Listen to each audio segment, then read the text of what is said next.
Hello, balik lagi di channel Spoiler Moon dan kita akan bahas lagi kelanjutan Mr. Zovan ya. Di part sebelumnya Zovan akhirnya bertemu dengan tetua Si dan diajak ngobrol. Lalu setelah selesai pun Zovan memutuskan untuk kembali. Nah, bagaimana kelanjutannya kali ini kita akan bahas di part 103. Part kali ini Ane ambil dari kelanjutan bab 577 sampai dengan 582. Sebelum mulai, kalau misalnya ada yang mau donasi, boleh banget, linknya ada di kolom deskripsi. Akhirnya, Zovan kembali ke pemakaman Wosan.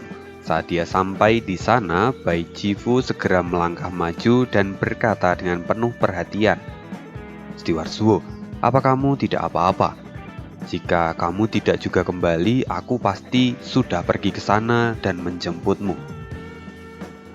Zovan pun tertawa dan berkata, "Tidak apa-apa, mereka bukanlah orang yang bodoh, jadi mereka tidak mungkin akan menyentuhku. Lalu, setelah aku mengetahui niat mereka, aku pun memutuskan untuk kembali." Kini Zovan mengangkat kepalanya dan melihat gerbang di kejauhan dengan ekspresi bingung. Karena saat ini di sana terlihat para tetua yang sedang mengerumuni tempat itu. Tapi sebelum Zovan mendekati mereka, Bai Jifu kemudian berkata, "Steward Zuo, saya hampir lupa, tapi ada orang yang ingin bertemu dengan Anda." "Bertemu denganku? Siapa mereka?" kata Zovan dengan ekspresi bingung. "Tolong ikuti saya," kata Bai Jifu dengan senyuman misterius di wajahnya. Kini dia memimpin Zovan untuk menuju ke sebuah keramaian. Lalu, ketika mereka melewati keramaian itu, mereka bisa melihat bahwa ada 3 orang yang ada di sana. Bai Jifu berkata, "3 master, ini adalah Steward Zuo." "Oh Zovan, akhirnya kita bertemu. Kamu adalah pria yang berbakat. Ayo bergabunglah dengan murid elit di bawah bimbingan kami," kata pria gemuk yang ternyata adalah Yang Sa. Zovan buru-buru menghentikannya. Tunggu, siapa kalian?" Bai Jifu tersenyum dan kemudian dia memperkenalkan satu persatu dari ketiga sosok itu. "Steward Zuo, ketiga orang ini adalah master yang membimbing murid elit di area bagian dalam. Mereka adalah Yang Sa, Yin Sa, dan juga Gui Sa. Mereka adalah 3 iblis dari dunia bawah. Sebelumnya Master Sekte juga adalah salah satu bagian dari mereka, dan mereka dikenal sebagai 4 iblis jenius dari dunia bawah. Mereka juga adalah pemenang dari turnamen naga ganda di masa lalu." "Hah, kau tidak perlu mengatakan semuanya dengan jelas. Itu hanyalah prestasi di masa lalu," kata Yang Sa sambil tertawa.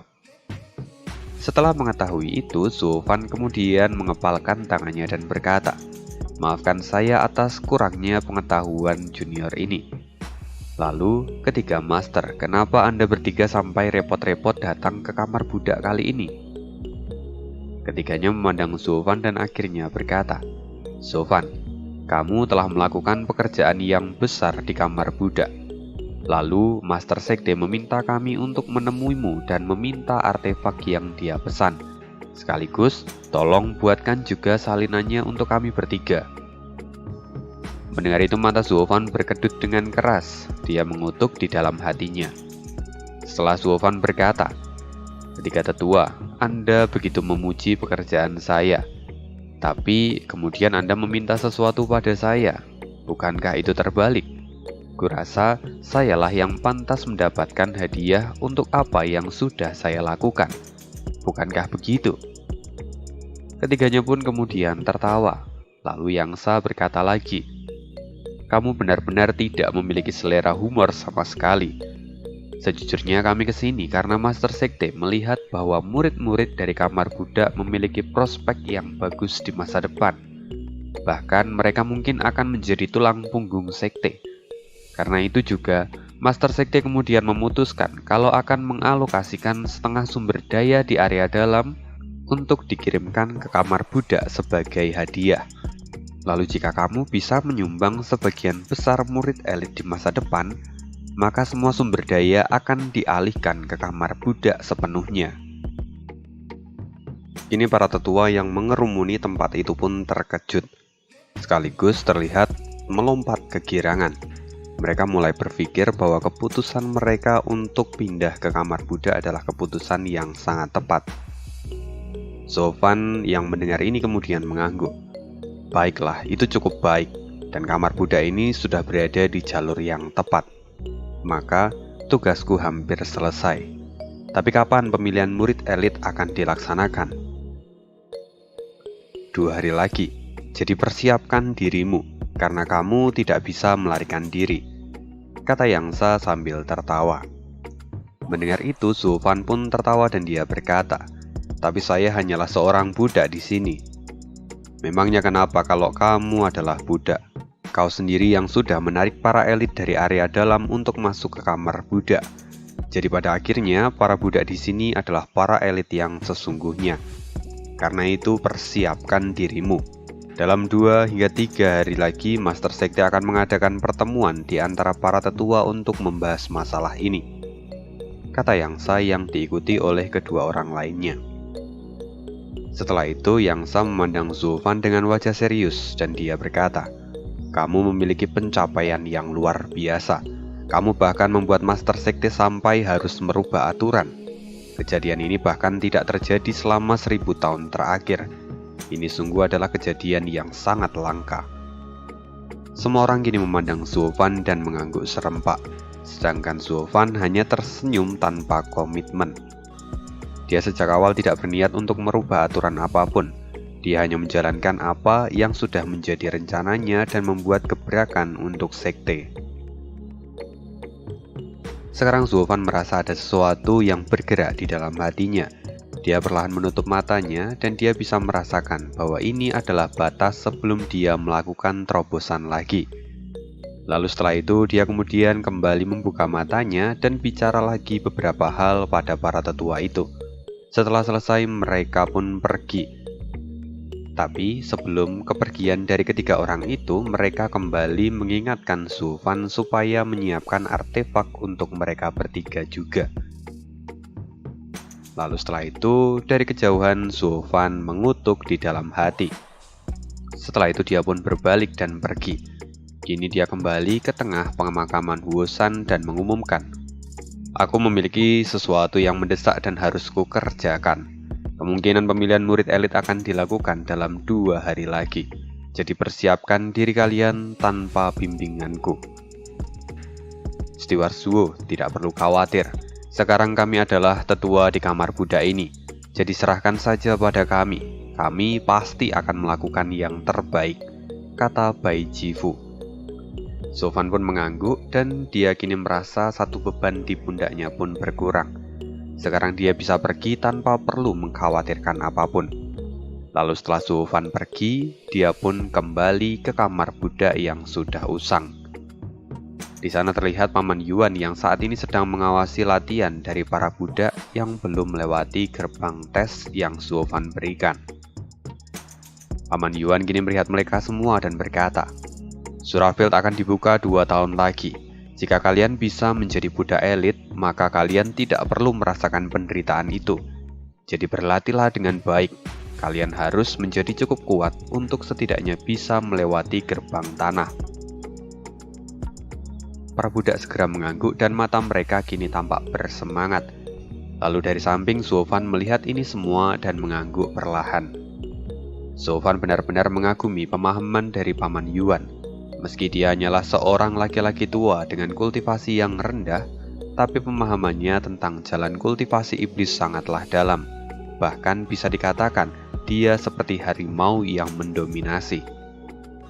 Bahkan meski Zofan dulunya adalah salah satu dari Raja Iblis yang memiliki buku 9 rahasia Kaisar Jiuyou, tapi pemahamannya bahkan tidak lebih tinggi daripada Paman Yuan. Setiap kali dia berbicara dengan Paman Yuan, Zofan selalu merasa bahwa ada pemahaman baru yang terbuka di dalam pikirannya. Dan itu juga membuat jiwanya menjadi semakin kuat, hingga kultivasinya pun terus berkembang dengan sendirinya. Karena itu semua, Zofan benar-benar mengagumi Paman Yuan dari lubuk hatinya. Kini Suofan masih berdiri samping dan akhirnya Paman Yuan melihatnya. Dia pun kemudian bertanya, "Steward Zuo, kenapa kamu kembali begitu cepat hari ini?" Suofan segera tersenyum dan perlahan dengan spontan dia berkata, "Paman Yuan, aku rasa sebentar lagi aku akan membuat terobosan. Bisakah kamu menemukan tempat terpencil yang tidak akan diganggu oleh siapapun di dalam sekte ini?" Bukankah kamu sudah sering menerobos sebelumnya? Kenapa kamu menjadi begitu serius kali ini?" kata Paman Yuan dengan raut wajah keheranan. Suofan tersenyum dan kemudian dia menggelengkan kepalanya lalu berkata, "Kali ini aku merasakan sebuah perbedaan dengan apa yang terjadi di masa lalu. Aku merasa kalau ini tidak akan menjadi terobosan tapi menjadi sebuah lompatan besar bagiku. Karena itu aku harus mempersiapkan diriku dengan serius, kalau tidak aku pasti akan menyesalinya seumur hidup. Karena kamu bahkan merasa kalau ini akan menjadi lompatan yang besar, itu pasti berasal dari lubuk hatimu yang mencoba untuk memperingatkanmu. Tapi yang lebih penting, jika kamu bahkan merasakan peringatan dari lubuk hatimu, lantas kenapa kamu masih terlihat begitu tenang?" kata Paman Yuan. Suofan pun tertawa. "Sepenting apapun terobosan ini, aku hanya bisa melakukan yang terbaik. Sukses dan tidak itu adalah hasil akhir. Jadi aku tidak perlu mengkhawatirkannya. Aku akan melakukan apapun yang aku inginkan agar aku tidak pernah menyesalinya di masa depan," kata Suofan sambil tersenyum dengan santai. Paman Yuan kini bisa merasakannya, bahwa pikiran Suofan kali ini benar-benar terlihat sangat jernih. Dia yakin kalau Suofan sudah berhasil mengontrol iblis di dalam hatinya. Karena itu juga dia merasa kalau Suofan pasti akan baik-baik saja. Kini Paman Yuan tersenyum dan dia berkata, "Steward Zuo, pilihanmu tepat karena kamu datang menemuiku. Aku telah tinggal di Sekte Moche untuk waktu yang sangat lama. Karena itu aku tahu setiap sudut yang tersembunyi di dalam sekte. Dan ada sebuah tempat yang agak terpencil. Tempat itu tidak diketahui oleh siapapun. Bahkan para sesepuh dan master sekte pun tidak mengetahui tempat itu. Jadi, ayo pergi dan ikuti aku." Paman Yuan segera memimpin jalan, dan dia berjalan ke tengah hutan, lalu Suofan mengikutinya dari belakang. Nah, sebelum lanjut, gue mau ngasih pengumuman sedikit lor. Ini sengaja gue taruh tengah, karena biasanya kalau di depan itu sering di skip-skip ya, jadi banyak sekali yang kemudian muncul di kolom komentar. Nah, jadi rencana besok Senin itu gue mau re-upload beberapa video tentang komik ini gitu ya. Jadi nanti spoilerannya akan gue re-upload supaya nanti ya channel ini lebih aman gitu ya. Ya semoga lebih aman. Kayak gitu kurang lebih. Jadi kalau misalnya besok aneh re-upload, harap untuk tidak marah-marah gitu ya. Dan oke, mari kita lanjutkan cerita kali ini. Lalu setelah setengah jam mereka berjalan, di sana terlihat sebuah gua yang gelap dan Paman Yuan berkata, "Steward Zuo, tempat ini adalah tempat paling terpencil di dalam sekte, dan selama kamu di sini tidak ada satupun yang akan berani mengganggumu." "Apa? Bukankah ini tidak terlalu jauh dari kamar budak?" kata Suofan dengan ekspresi yang tidak senang. Lalu saat dia melihat ke dalam gua, di sana juga terlihat bangku kayu dan meja kayu yang tertata dengan rapi serta bersih. Selain itu, di langit-langit juga ada lubang tempat cahaya matahari dan bulan bisa masuk. Tempat itu terlihat sangat rapi dan jelas itu sering digunakan oleh seseorang. Setelah itu Suofan pun bertanya, "Bukankah tempat ini sering digunakan oleh orang lain untuk berlatih?"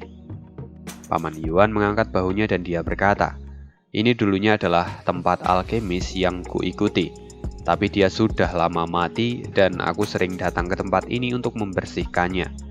Tempat ini keramat dan tidak ada orang yang tahu. Karena itu tempat ini bisa menjadi tempat yang aman untukmu berlatih. Tapi tempat ini terlalu rapi, pasti ada yang tinggal di sini," kata Suofan yang masih tidak percaya. Paman Yuan menggelengkan kepalanya dan dia berkata, "Tidak ada yang tinggal di sini, hanya aku yang sering datang kemari untuk membersihkannya. Kamu tidak perlu berpikir yang macam-macam, Kamu hanya harus fokus pada terobosanmu. Tapi, oke, jangan khawatir. Apa kamu tidak mempercayaiku? Tempat ini adalah tempat teraman di dalam sekte. Sekarang aku akan keluar dan membantumu untuk memasang formasi pelindung sehingga tidak akan ada yang mengganggumu. Setelah mengatakan itu, Paman Yuan segera berjalan keluar gua dan meninggalkan Zuo Fan. Zuo Fan masih memiliki keraguan-raguan dan saat dia hendak mengejar Paman Yuan, tiba-tiba sekeliling ruangan itu sudah dilapisi oleh lapisan penghalang. Matanya memadat dan dia bisa tahu bahwa penghalang itu berasal dari ahli di ranah virtual. Setelah itu suara Paman Yuan tiba-tiba terdengar lagi. Steward Zuo, kamu bisa merasa tenang sekarang. Kamu tidak perlu memikirkan apapun. Cukup percayakan semua ini padaku. Mata Zuo Fan menyusut. Dia tahu bahwa Paman Yuan hanya berada di ranah penempaan tulang. Jadi dia mungkin tidak menyadari formasi yang dibuat oleh ahli di ranah virtual itu. Kini Zuo Fan menghela nafas panjang dan merasa tidak berdaya. Sekarang dia itu dikurung di dalam formasi yang dibuat oleh ahli di ranah virtual. Tidak ada yang bisa dia lakukan saat ini. Bahkan jika dia memaksa untuk keluar pun itu sungguh percuma. Lagi pula kekuatannya masih belum sebanding dengan... Bahkan jika dia memaksa keluar pun itu percuma, karena kekuatannya itu masih belum sebanding. Jika dia ingin menghancurkan formasi ini, maka dia harus menyelesaikan terobosannya terlebih dahulu. Ini sungguh adalah jalan satu arah dan tidak ada jalan untuk kembali. Zuo Fan hanya bisa terus melangkah maju saat ini. Jika dia berhasil melakukan terobosan, maka dia bisa terbebas dari tempat itu. Tapi jika tidak, mungkin dia akan terkurung untuk selamanya. Itulah yang saat ini sedang Zuo Fan pikirkan. Setelah itu Zuo Fan pun berteriak, "Paman Yuan, jangan sampai kamu mengecewakan kepercayaanku." Kini Zuo Fan kemudian berbalik dan masuk ke dalam gua. Sekarang, di luar penghalang, Paman Yuan tampak tersenyum saat melihat Zuo Fan dari kejauhan. Lalu setelah itu, aura Paman Yuan berubah menjadi jauh lebih berwibawa lagi. Dia kemudian berkata, "Siapapun tidak diizinkan untuk menyentuh tempat ini. Bahkan Master Sekte tidak boleh sampai menginjakkan kakinya di sini." "Baik," jawab kelima orang yang tidak lain ternyata adalah Tetua Kurong. Mereka adalah bawahan dari Tetua Agung. Ya, simpulkan sendiri. Dalam sekejap ledakan energi menyebar dan penghalang dalam ukuran besar pun dibuat di tempat itu. Di sisi lain, ketiga tetua yang sebelumnya bertemu dengan Zuo Fan kini ada di aula milik Xie Yue. Mereka sedang mendiskusikan kapan mereka harus pergi ke kamar Buddha. Tapi tiba-tiba mereka seperti tersentak oleh ledakan energi yang berasal dari formasi penghalang yang dipasang oleh kelima tetua Kurong. Xie Yue segera berjalan keluar dan melihat ke arah sumber penghalang itu. Di sana dia bisa melihat 5 pilar cahaya berwarna hijau yang menjulang tinggi. Yang Sa yang kini juga melihatnya langsung berseru, bukankah itu formasi Wurong dari 5 tetua Kurong?" kata Yin Sa yang juga ada di sana.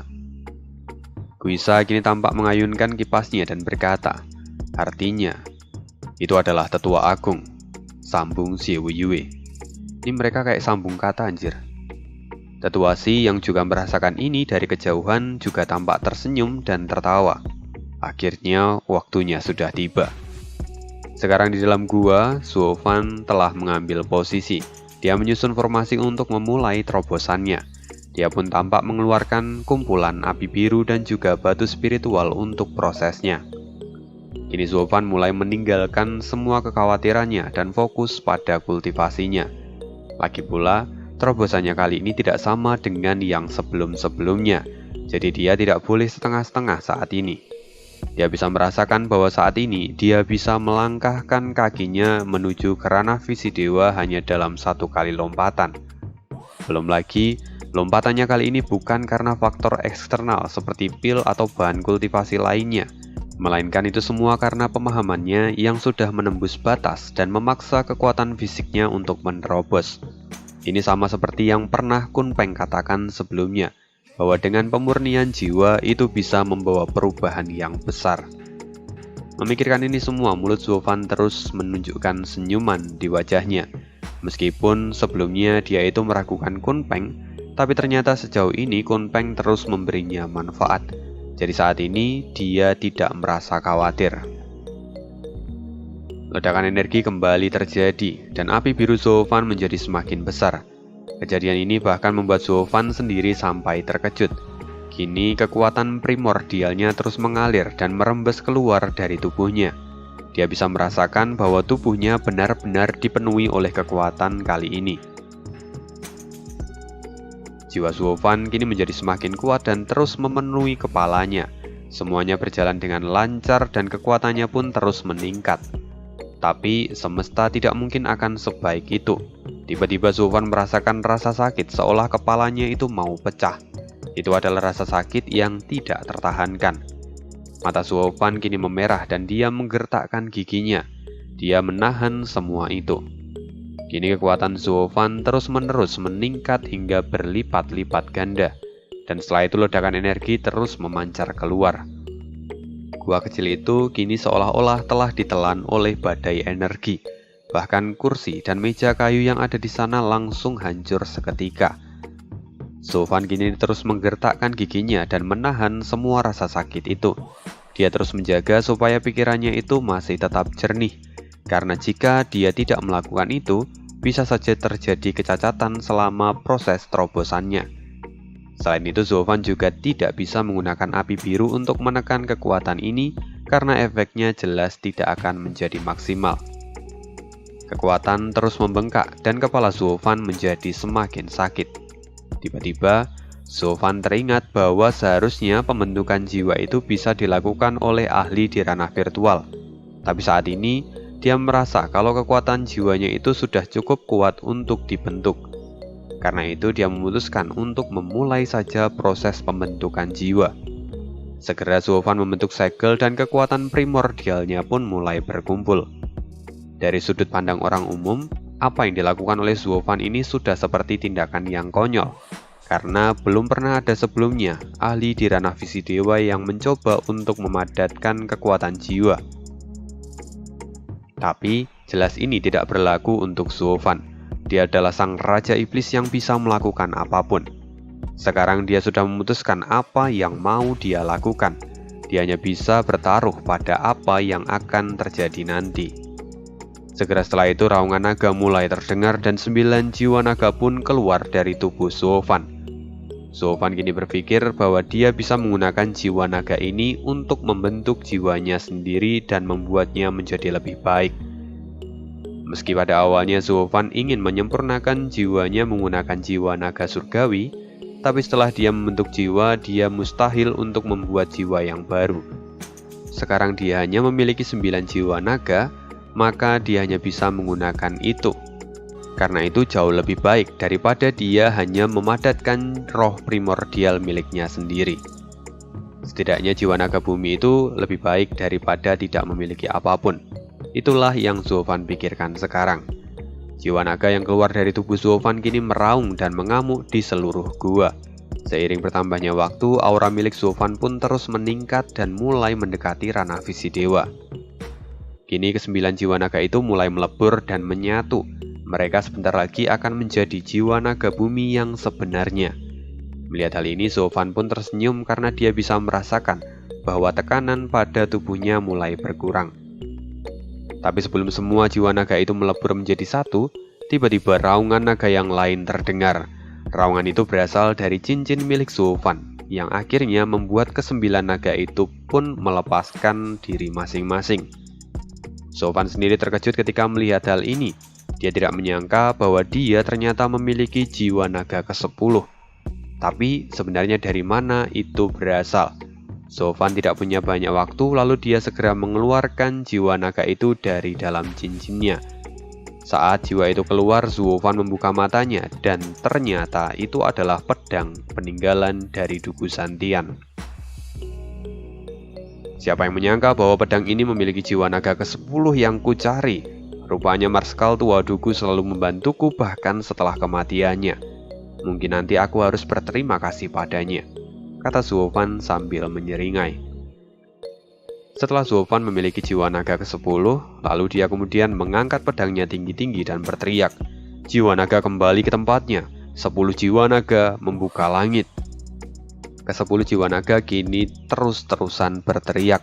Dengan suara yang keras, naga di dalam pedang itu pun meronta dan akhirnya melepaskan diri. Kini 10 jiwa naga pun akhirnya berkumpul menjadi satu. Mereka seolah-olah berteriak dengan penuh kegirangan. Lalu kemudian mereka mulai membentuk lingkaran besar dan energi yang maha dahsyat menyebar dengan cepat. Cahaya putih menyilaukan membuat Zulfan kesulitan untuk membuka matanya. Lalu ledakan pun terjadi dan tiba-tiba lingkaran cahaya menerobos atap gua dan langsung membentuk sebuah pilar cahaya yang menyilaukan hingga ke langit. Seolah-olah cahaya itu menjadi pilar penghubung antara surga dan bumi. Ini 10 naga itu terus melonglong dan secara bertahap mulai bergabung dengan roh primordial milik Zulfan. Zulfan tampak sangat puas kali ini. Tapi lagi-lagi Zulfan tiba-tiba merasakan rasa sakit yang mengerikan. Darah segera keluar dari sudut mulutnya. Ini terjadi karena sekarang ke-10 jiwa naga itu berubah menjadi satu dan mencoba untuk menyerang kesadaran primordial milik Zulfan. Rasa sakit yang mengerikan seolah-olah membuat Zulfan merasa kalau otaknya itu bisa hancur kapanpun.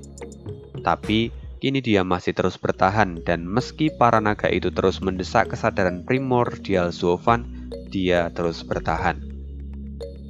Sekarang Zulfan berada di ambang hidup dan mati. Dia tidak tahu apakah dia bisa bertahan atau tidak. Dan di sisi lain, di sebuah ruangan yang memiliki perapian di sudut ruangan itu, terlihat di sana 2 orang laki-laki yang tampak mengamati akan apa yang dilakukan oleh Zulfan dari kejauhan. "Tuan, ada bocah yang aneh, yang mana dia sedang mencoba untuk menaklukkan jiwa naga surgawi," kata seorang pemuda yang kini tampak membungkuk dengan hormat. Orang tua itu mencibir dan berkata, "Aku tahu bahwa pasti akan ada orang yang mencoba untuk menaklukkan jiwa naga surgawi. Tapi yang bisa menaklukkannya itu sangatlah langka. Apa kamu tahu berapa banyak orang yang bisa melakukannya?" Pemuda itu terdiam. Orang tua itu kembali tertawa dan berkata, "Untuk memadatkan jiwa naga surgawi itu tidaklah mudah. Hanya mereka yang memiliki kualifikasi yang bisa melakukannya. Bahkan kamu hampir tidak memenuhi kualifikasi itu." "Jika memang itu benar, lantas apakah saya harus melakukannya juga, Guru?" kata pria muda itu dengan wajah yang khawatir. "Omong kosong. Jika aku sudah menilaimu bisa melakukannya, maka kau harus melakukannya. Tapi kau harus mengikuti semua perkataanku. Kalau tidak, maka kamu bisa mati." "Guru tidak perlu khawatir. Saya tidak akan berani melawan kehendak Anda. Kalau tidak, bisa saja Anda membakar saya sampai menjadi abu," kata pemuda itu dengan wajah yang cemas. Orang tua itu kemudian kembali tertawa dan berkata, "Itulah yang harus kamu lakukan. Kalau tidak, semua usahamu akan percuma. Aku telah mengambil resiko untuk ditemukan oleh orang itu, maka kamu tidak boleh ragu-ragu." "Kalau begitu, apakah 10 jiwa naga itu sudah kamu kumpulkan?" "Sudah, Guru. Semuanya ada di sini." "Bagus.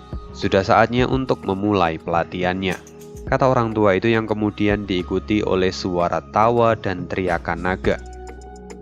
Dan baiklah, mari kita kembali lagi ke tempat yang ada Zulfannya.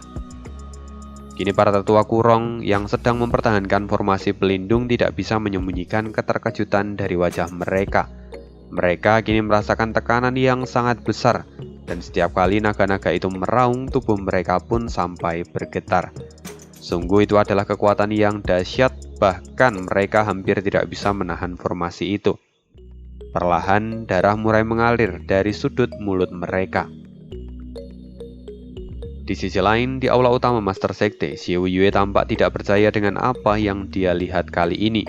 Dia tidak tahu apa yang sebenarnya sedang terjadi dan dia bergumam. Tidak heran, Tetua Agung meminta untuk menyegel tempat itu. Andai saja tidak ada formasi pelindung di sana, mungkin sebagian besar sekte akan mengalami kekacauan. Di sisi lain, Tetua Si juga tampak melihat itu semua dengan senyuman yang muncul di wajahnya. Aku tidak tahu kekuatan macam apa yang sedang dipraktekkan oleh Tetua Agung. Tapi ini adalah kesempatan yang sangat bagus. Selama Tetua Agung mengalami kemunduran karena kultivasinya ini, aku jadi memiliki peluang untuk mulai bergerak. Nah, disclaimer bahwa di sini baik Tetua Si maupun Xiu Yue masih berpikir bahwa semua kegaduhan ini disebabkan oleh Tetua Agung. Mari kita akan kembali ke dalam hutan. Kini Paman Yuan perlahan mendekati 5 tetua kurong. Dia menatap mereka semua dengan ekspresi yang serius dan dia berkata, "Apa yang terjadi? Kenapa kalian tampak begitu kacau?" "Kami tidak tahu apa yang dilakukan oleh anak ini di dalam. Tapi tiba-tiba saja semuanya sudah seperti ini. Kami benar-benar kesulitan untuk menahan formasi ini sekarang. Jika ini terus berlanjut, maka formasi ini akan runtuh karena kekuatan aneh dari anak itu," kata tetua mulut. Mata Paman Yuan kini bergetar. Dia tahu bahwa 5 tetua kurong adalah bawahannya yang paling cakap, dan kekuatan mereka pun tidak jauh berada di bawahnya. Tapi saat ini mereka bahkan sampai kewalahan. Paman Yuan kini menatap formasi itu dan matanya pun mulai terbuka. Ini sungguh sulit dipercaya. Anak itu mencoba untuk memadatkan jiwa naga surgawi. Sejak kapan dia memiliki 10 jiwa naga? Apa? Bagaimana mungkin itu terjadi? Kata kelima tetua kurong yang kini tampak terkejut. Lalu setelah itu tetua lidah berkata, "Bukankah anak itu masih berada di ranah surga yang mendalam? Jalannya masih sangat panjang untuk mencapai puncak ranah visi dewa. Bagaimana mungkin dia berencana untuk memadatkan jiwa itu?" Paman Yuan pun tampak tidak tahu jawabannya dan dia hanya menggelengkan kepala. "Aku juga tidak tahu bagaimana bisa ini terjadi. Tapi dari apa yang kulihat, kekuatan ini jelas adalah milik dari jiwa naga surgawi. Kita harus terus menahannya, jangan sampai ada orang yang melihat ini. Atau pada akhirnya sekte akan jatuh dalam masalah yang besar. Apapun yang terjadi, kita harus menstabilkan formasi ini dan menyembunyikannya." Begitu Paman Yuan selesai mengatakan ini, cahaya keemasan keluar dari seluruh tubuhnya. Lalu raungan naga tiba-tiba memenuhi tempat itu. Dan akhirnya seekor naga emas keluar dari tubuh Paman Yuan. Jiwa naga itu tidak lain adalah jiwa naga bumi milik Paman Yuan. Lalu setelah itu jiwa naga bumi segera menyatu dengan formasi dari 5 tetua kurong. Jiwa naga itu segera mengitari kelima formasi dan kemudian menyetabilkannya. Segera ledakan energi di tempat itu seperti hilang begitu saja. Semua orang dari setiap sudut sekte yang tadi melihatnya merasa keheranan karena kejadian ini terjadi begitu cepat. Xiu Yue yang kini merhatikan dari kejauhan pun merasa sedikit lega lalu berbalik. Dia berpikir bahwa semuanya pasti telah selesai, dan Tetua Agung pasti sedang memulihkan diri saat ini. Itulah yang saat ini dia pikirkan. Sedangkan Tetua Si yang saat ini berada di tempat lain masih tersenyum. Sepertinya itu sudah berakhir. Tapi ini bukanlah masalah besar. Sekarang orang tua itu pasti sedang memulihkan diri, jadi aku harus bergerak dengan cepat. Semua orang mengira bahwa semuanya telah teratasi, padahal ini baru sebuah permulaan. Mereka benar-benar tidak tahu dan dibodohi. Lalu setelahnya, jiwa naga surgawi kini kembali memasuki gua tempat Zuo Fan berada. Tentu, melihat hal ini Paman Yuan menjadi semakin gembira. Benar-benar bakat yang hebat. Di seluruh benua aku hanya pernah mendengar satu orang yang bisa menaklukkan jiwa naga surgawi. Dan apakah sekarang orang kedua akan benar-benar berasal dari sekte Mojeko? Jika memang iya, maka ini adalah sebuah keberuntungan yang besar. Dan bisa memiliki jenius seperti ini, kami sungguh diberkati. Kelima tetua kurong segera mengangguk dan menyetujuinya. Tetua lidah pun berkata, "Sepertinya tindakan kita untuk menahan formasi ini adalah tindakan yang tepat." Paman Yuan segera mengangguk dan berkata, tidak heran anak ini sampai menerima peringatan dari lubuk hatinya. Rupanya dia akan melakukan terobosan yang tidak biasa. Anak ini memang memiliki kekuatan jiwa yang jauh lebih tinggi daripada orang biasa. Mungkin karena itu juga, dia bisa memadatkan jiwa meski masih berada di ranah surga yang mendalam. Selama dia berhasil, maka ini akan menjadi sejarah yang nyata. Tapi, tetua, bukankah ini baru saja awal dari penaklukan jiwa naga surgawi? Apakah anak itu benar-benar akan bisa memadatkan jiwa naga surgawi? Kita belum bisa menebaknya. Tapi yang jelas, jiwa naga surgawi bukanlah sesuatu yang bisa ditahan oleh manusia biasa, kata tetua lidah. Tapi Paman Yuan kemudian berkata tanpa komitmen, "Jangan khawatir, jika itu orang lain maka pasti akan sangat berbahaya. Tapi anak ini berbeda, aku yakin dia pasti akan menyelesaikannya dengan lancar." Setelah mengatakan itu, terdengar lagi tawa dari Paman Yuan. Kini di dalam gua, jiwa naga surgawi mengamuk di dalam otak Suofan. Dia merasakan rasa sakit seperti otaknya mau meledak. Dia terus menahan semua itu dengan menggertakkan giginya. Dia juga terus memobilisasi kekuatan dari jiwa naga surgawi untuk dijadikan kekuatan primordialnya sendiri. Perlahan, kedua unsur ini mulai bergabung dan menjadi satu di lautan kesadaran Suofan. Merasakan itu semua, Suofan bersyukur telah mengembangkan kekuatan mentalnya dengan pemurnian tubuh yang selama ini ia jalani. Dengan begitu dia bisa mencapai titik ini meskipun terseok-seok. Jika tidak, mungkin dia tidak akan bisa menahan semua rasa sakit ini. Dan jika dia pingsan, maka pasti lautan jiwanya akan menjadi makanan dari jiwa naga surgawi. Jika itu sampai terjadi, maka berakhirlah hidupnya. Tapi sekarang meski dia merasa sakit yang tidak tertahankan, dia masih bisa berpikir dengan jernih dan melakukan yang terbaik untuk bertahan. Kini dia mengambil nafas dan segera energi jiwa naga surgawi mulai ditelan oleh Suofan dan dijadikan sebagai miliknya sendiri. Di luar, Paman Yuan dan 5 tetua Kurong hanya menunggu dan tidak mengganggunya sama sekali. Semuanya berjalan dengan sangat lancar. Tapi, di sisi lain, Tetua Si mengambil kesempatan ini untuk kembali membunyikan lonceng di area dalam untuk mengumpulkan para tetua yang tersisa. Singkat cerita, Si Wuyue pun datang ke pertemuan itu dan berkata, "Tetua Si, bukankah aku sudah memperingatkanmu kalau tidak ada yang boleh membunyikan lonceng itu tanpa seizinku? Lalu, untuk apa kamu membunyikannya lagi sekarang?" Tetua Si segera membungkuk dan dia berkata, "Master Sekte, kami semua ingin Anda mencabut status kamar Buddha elit dan mengembalikannya seperti semula." "Kenapa?" "Itu jelas tidak sesuai dengan aturan dari Sekte. Mereka adalah budak dan sekarang mereka mempengaruhi semua murid untuk menjadi budak. Ini sungguh sudah kelewatan," kata Tetua Si. Tapi Si Wuyue tersenyum dan dia mencibir. "Sekte Monceku selalu menghormati kekuatan. Para murid pun melakukan hal yang sama. Mereka tahu di mana mereka bisa mendapatkan kekuatan. Karena itu mereka pergi ke kamar budak. Sekarang area bagian dalam sudah tidak produktif lagi. Karena itu kalian tidak bisa menarik hati dari para murid." "Tapi Master Sekte, area dalam sejak dulu adalah dasar dari Sekte. Sekarang jika area dalam menjadi lemah, maka Sekte juga akan menjadi lemah. Rumah budak benar-benar akan menghapus semua tradisi leluhur. Jika ini terus dilanjutkan, maka masa depan Sekte pasti akan hancur. Masa depan yang sudah dibangun oleh para leluhur tidak akan ada artinya," kata Tetua Si. Para tetua lain pun tampak menatap Si Wuyue dan sependapat dengan apa yang dikatakan oleh Tetua Si. Mendengar itu, Si Wuyue pun tertawa. "Aku memang tidak bisa membantah apa yang kamu katakan ini.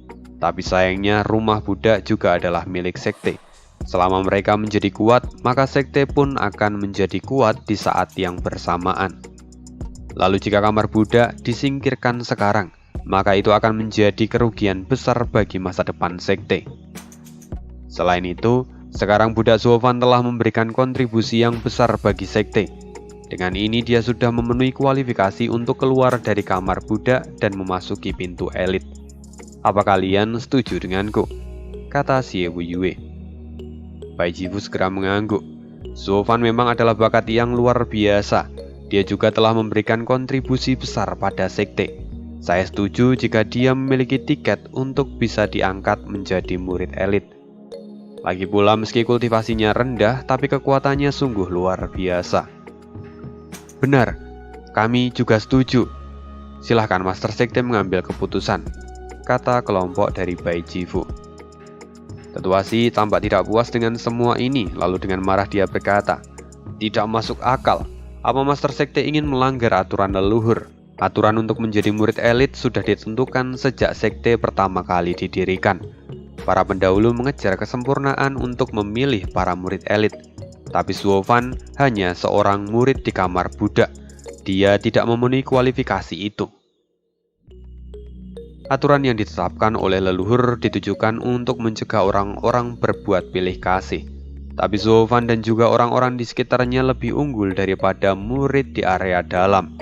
Karena itu, selama sebagian besar tetua di sini setuju untuk merubah aturan ini, maka aturan bisa dirubah sesuai dengan kesepakatan. Selain itu, memangnya siapa di antara murid kita yang bisa melawan Suofan? Kata Xie Wuyue.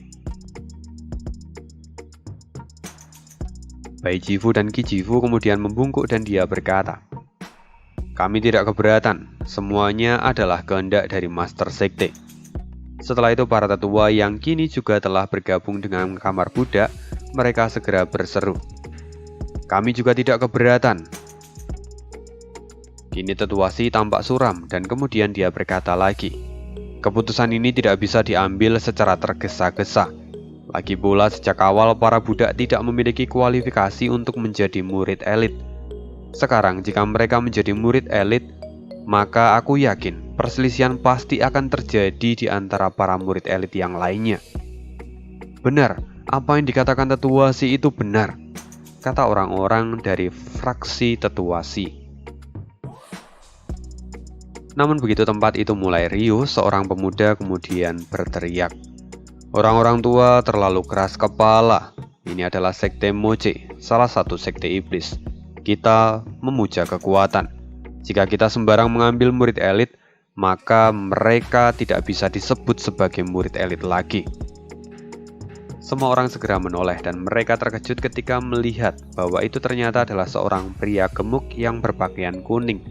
Kini dia juga tampak sedang marah. Selain orang itu juga ada dua orang lain yang berjalan di belakangnya. Dan kalian tentu tahu bahwa ini adalah Yangsa, Yinsa, dan Guisa. Xie Wuyue kemudian berkata, "Ini adalah pertemuan dari para tetua dalam. Kenapa kalian bertiga datang kemari? Kami dengar kalau ada yang mengusulkan seseorang yang menarik dari kamar budak untuk menjadi murid elit. Karena itu kami datang untuk melihatnya. Sudah bertahun-tahun kami tidak mendapatkan murid yang layak dan sekarang kalian ingin mengangkat murid elit dari kamar budak," kata Yangsa dengan wajah yang marah. Tetua Si melihatnya dan dia tidak bisa mengatakan sepatah kata apapun kali ini. "Dari siapa kalian mendengar berita ini?" kata Xie Wuyue. Murid-murid dari sekte mulai berpindah ke kamar budak. Itu semua adalah pemandangan yang nyata. Jadi bagaimana mungkin kami tidak menyadarinya, kata Yangsa. Tetua Si sekali lagi membuka mulutnya. "Yangsa, aku adalah orang yang memberikan kalian berita tentang masalah ini. Area dalam harus menjaga kredibilitasnya untuk membuat sekte Moche tetap hidup. Sekarang, jika kita merekrut para budak untuk menjadi para elit, itu tandanya sekte Moche kita telah kehilangan wajahnya dan ini sungguh tidak baik." Yangsa kini menoleh dan berkata, "Murid elit tidak hanya sebagai pondasi dari kekuatan sekte, tapi mereka juga akan dikirim untuk mengikuti turnamen naga ganda. Jika mereka tidak bisa kembali hidup-hidup, maka sekte akan menjadi suram karena hal itu. Xie Wuyue, bukankah kamu juga ingat saat kita berlima pergi ke turnamen naga ganda? Meski kita berempat bisa kembali, tapi kita dipukuli hingga babak belur. Bahkan salah satu di antara kita pun sampai mati di sana. Itu sungguh adalah kerugian bagi sekte. Apa yang Yangsa katakan itu benar. Kita tidak bisa sembarangan dalam memilih murid elit," kata Tetua Si dengan penuh cibiran di dalam hatinya. "Sekarang karena semua tetua sudah berkumpul di sini, kita harus mengambil tindakan untuk kamar budak yang begitu dibanggakan oleh Master Sekte ini," kata Tetua Si. Melihat ini Xie Wuyue menjadi bingung. Sebenarnya apa yang sedang coba dilakukan oleh Tetua Si? Lagi pula proposalnya untuk menghancurkan kamar budak telah ditolak. Jadi untuk apa mereka masih meneruskan pembicaraan ini? Dan sekarang di kamar budak, Dua sosok datang ke pemakaman Huosan. Mereka tampak memancarkan aura yang mengerikan. Mereka adalah seorang gadis berusia 16 tahun, namanya Yu Juan. Dan satu lagi adalah laki-laki yang berusia kira-kira 17 tahun, namanya Ji Feng. Inikah yang disebut sebagai rumah Buddha elit yang membuat keributan beberapa hari terakhir. Mereka adalah penyebab kekacauan di area murid dalam. Bukankah investasi yang diberikan pada tempat ini sedikit berlebihan, kata Yu Juan. Ji Feng kini tersenyum dan dia berkata, Junior Yu Juan benar, mereka terlalu banyak membuang-buang sumber daya di tempat ini. Lalu sekarang, mereka pun menjadi keras kepala. Bahkan seolah-olah tidak lagi takut dengan murid dalam. Memang kita harus memberi mereka sedikit pelajaran. Yu Juan tersenyum dan dia berkata, benar, kita sebagai elit harus menguji kemampuan dari para tukang bau ini. Kita harus melihat apakah mereka memang memenuhi syarat untuk menjadi murid elit. Kini merasakan kehadiran dari dua orang ini, orang-orang yang ada di sana segera berbalik dan melihat mereka berdua, termasuk Guihu, Yueling, Kuilang, dan yang lainnya. Guihu kini mengenali mereka berdua dan kemudian dia berkata, Ji Feng, sudah lama tidak bertemu. Kenapa kalian datang ke tempat ini? Apakah kalian ingin melakukan pengujian untuk masuk ke pintu elit? Jika memang iya, kamu bisa mengatakannya pada kami, karena saat ini para tetua sedang pergi menghadiri rapat di area dalam. Hah, Guihu, itu kau? Bukankah kamu adalah murid kebanggaan dari tetua Si? Kenapa kamu ada di sini sekarang? Tampaknya nasibmu menjadi sangat malang, kata Ji Feng sambil mencibir. Biasanya Guihu akan marah karena masalah seperti ini. Tapi kali ini dia tampak cuek dan berkata, aku telah melakukan sedikit masalah dan karena itu juga guru melemparku ke tempat ini. Tapi aku pun merasa beruntung karena tempat ini bukanlah jalan buntu. Aku masih bisa mengembangkan kekuatanku. Aku yakin aku bisa memasuki pintu murid elit seperti sebelumnya. Mendengar itu semua, baik Ji Feng maupun Yu Juan mencibirnya. Menurut mereka, itu sungguh statement yang konyol. Pang Yu Juan, apa itu kau? Tiba-tiba teriakan seseorang terdengar. Orang itu tidak lain adalah Tie Ying. Mendengar itu Yu Juan melirik dan berkata, oh, rupanya Tie Ying, sampah yang tidak diharapkan. Aku tidak menyangka akan bertemu denganmu di tempat ini. Tapi memang sepertinya tempat ini adalah tempat yang sangat cocok untukmu. Sampah memang seharusnya berada di tempat sampah. Pang Yu Juan, semua orang tahu apa yang terjadi pada saat itu. Kau adalah dalang di balik semua ini dan sekarang kamu bisa berada di kursi murid elit pun pasti karena siasatmu. Apalagi kau hanya berada di tahap 4 Rana Visi Dewa. Trik macam apa lagi yang kamu gunakan kali ini? Kata Tie Ying dengan suara dingin.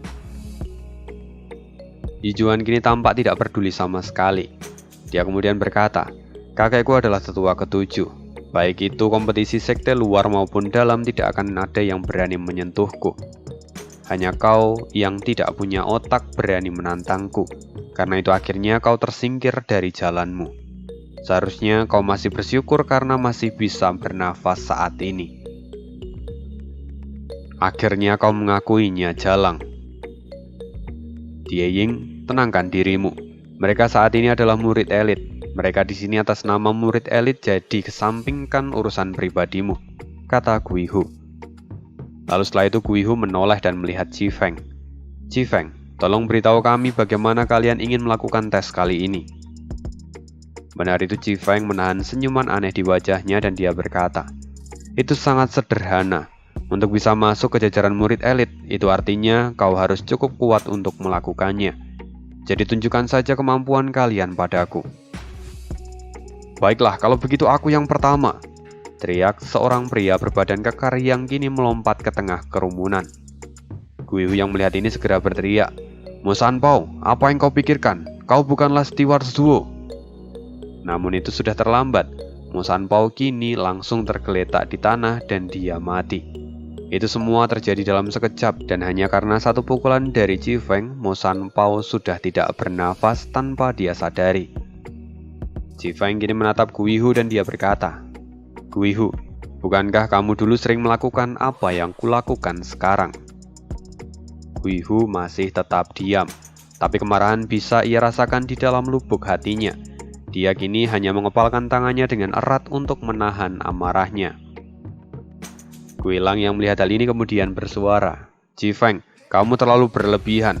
Bukankah kalian datang kemari untuk melakukan ujian?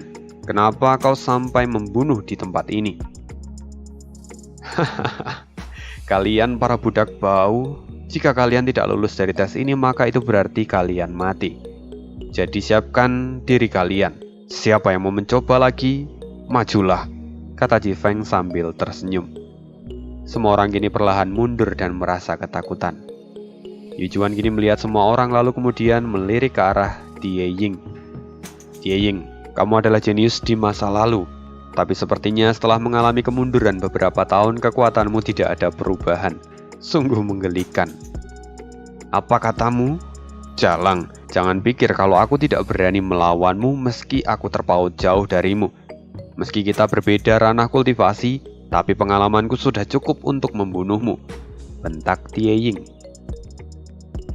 Die Ying, berhenti bicara omong kosong. Kau masih berada di ranah surga yang mendalam, sedangkan Yu Juan berada di tahap 4 ranah visi dewa. Dia bukanlah orang yang bisa kamu singgung, karena kamu bukanlah Steward Suo, bentak Gui Hu. Die Ying mengerang menyadari semua itu, tapi kemudian Yu Juan berkata lagi, Die Ying, kau rupanya benar-benar seorang penakut. Kau bahkan tertinggal jauh dariku sekarang. Maka lebih baik kau mati saja. Die Ying tidak bisa menahan amarahnya. Dia langsung bergegas maju tanpa pikir panjang. Die Ying menargetkan leher dari Yu Juan dengan cakar besi miliknya. Di sisi lain, Yu Juan tidak menganggapnya serius. Dia kemudian melambaikan tangannya untuk menghalau serangan dari Die Ying. Benturan pun terjadi di sana, dan yang paling mengejutkan adalah Yu Juan dipaksa mundur beberapa langkah. Die Ying sama sekali tidak membuang kesempatan ini. Dia segera meraih tangan Yu Juan dan meremasnya. Segera ekspresi Yu Juan berubah menjadi lebih serius. Semua orang pun kini tampak memuji Die Ying, karena meski kultivasinya tertinggal, rupanya dia masih bisa membuat Yu Juan kewalahan. Lalu, kini mereka mulai berharap kalau Die Ying bisa mengalahkan Yu Juan. Tapi setelah itu ledakan niat membunuh tiba-tiba keluar dari tubuh Yu Juan. Itu segera memberikan pukulan yang kuat pada jiwa Die Ying yang kemudian membuatnya mundur beberapa langkah. Kini darah mengalir deras dari mulut Die Ying. Niat membunuh. Yu Juan, kamu curang, teriak Gui Lang. Dia kini berniat maju untuk membantu Die Ying, tapi tiba-tiba Ji Feng sudah ada di hadapannya dan dengan satu pukulan, Gui Lang dihempaskan ke belakang. Ji Feng kini melihat mereka semua dan berkata, hanya dengan kekuatan seperti ini kalian bermimpi untuk masuk ke pintu murid elit, sungguh konyol sekali. Kau, mata Gui Lang kini memadat.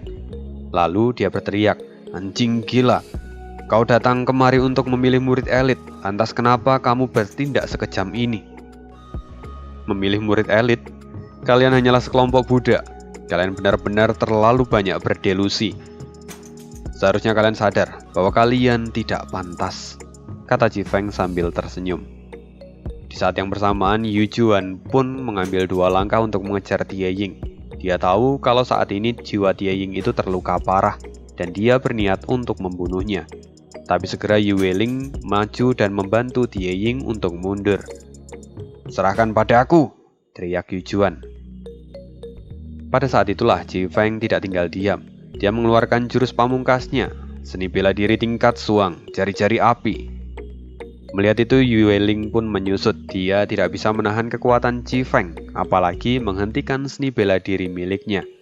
Tiba-tiba, seni bela diri tingkat suan, taktik Mingsa, kata Gui Hu yang kini dengan cepat berada di depan Die Ying dan Yu Weling.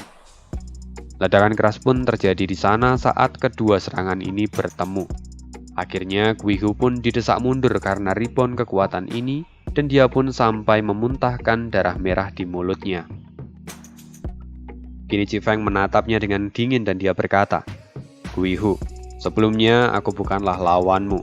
Tapi setelah aku memasuki pintu elit, kekuatanku telah banyak meningkat dan aku berada di atasmu. Kau kini menjadi terlalu lembek, bahkan tidak bisa mengimbangiku. Kau bahkan tidak bisa memahami kekuatan jiwa. Menyedihkan. Apa maksudmu? Kata Guihu dengan ekspresi kesal. Kau adalah murid kebanggaan dari tetua Si. Aku benar-benar cemburu padamu. Tapi setelah aku memasuki pintu para elit, aku menyadari cara menggunakan kekuatan dengan benar dan sekarang kultivasiku terus meningkat, sedangkan kamu tertinggal sangat jauh, kata Chifeng. Mendengar ini Guihu merasa sangat geram. Lagi-lagi dia kalah dalam hal kekuatan jiwa. Chifeng kini menatap semua orang dan dia berkata dengan suara keras, Kali ini kami datang untuk memberi peringatan pada kalian. Jangan terlalu arogan saat kalian mendapatkan sedikit sumber daya. Jika tidak, maka kalian harus menanggung semua akibatnya. Selain itu, kalian harus ingat status kalian sebagai budak. Jangan bermimpi terlalu tinggi, atau kalian bisa jatuh dan diinjak-injak sampai mati. Kini Chifeng dan Yujuan merasa kalau target mereka sudah terpenuhi sekarang. Karena itu, mereka kemudian berbalik dan pergi sambil tertawa. Semua murid di kamar budak kini kembali tampak suram. Dan apa yang akan terjadi berikutnya? Tunggu di next video. Mari kita baca pesan-pesan.